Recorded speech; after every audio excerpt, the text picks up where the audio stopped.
Good afternoon. I'm Diane McNulty, the Director of Community Affairs and Communications for the New York Times. Thank you all for coming.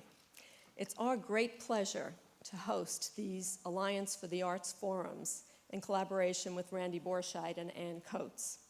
These forums are well known for examining cultural issues as they impact New York City, and the New York Times is delighted and honored to partner in this endeavor.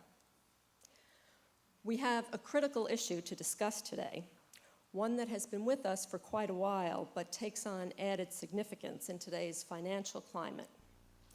How, in these tough economic times, do small theaters, artists, and arts groups find homes and affordable performance spaces? Leading us in the discussion will be representatives from the Ford Foundation, the Tribeca Film Festival, ArtSpace Projects, and the New York Times. Here to introduce today's event is Randy Borscheidt, President of the Alliance for the Arts.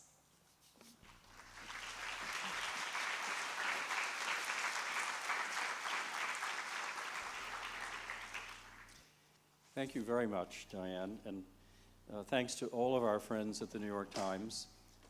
We're incredibly lucky to have the use of this wonderful facility and to invite all of you, and I thank you for coming. The idea of the Arts Forum is that from time to time, you, a cross-section of the arts community in New York, joins us for a discussion of issues that are important to our society and to our community, the cultural community.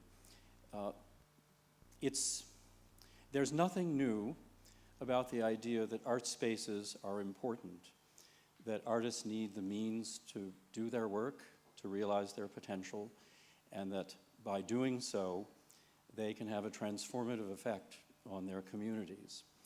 What's new about what you're going to hear this evening is approaches that are being taken in this city, in the United States, and frankly around the world.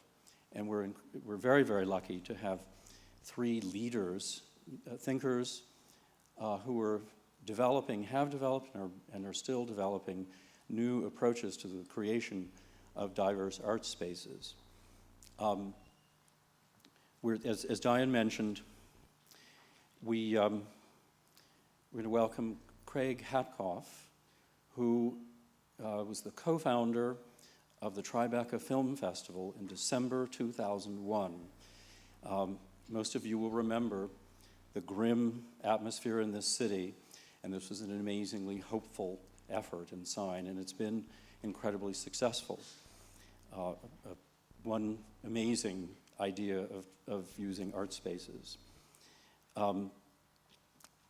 Following Craig is Roberta Uno from the Ford Foundation. Roberta has been at the heart of developing a new program which is called Supporting Diverse Art Spaces, which was just recently announced by the Ford Foundation.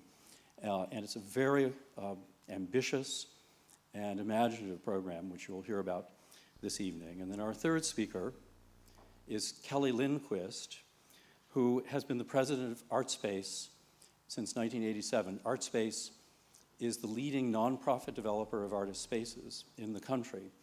And they've operated, as you're going to hear, in communities all around the United States and elsewhere.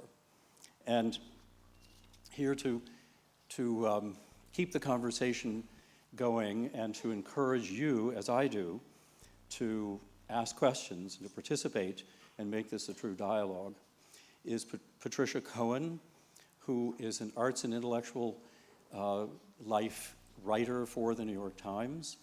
And she's graciously agreed to be the moderator of our discussion. So without further ado, I'm going to invite Craig Hatkoff to come to the stage.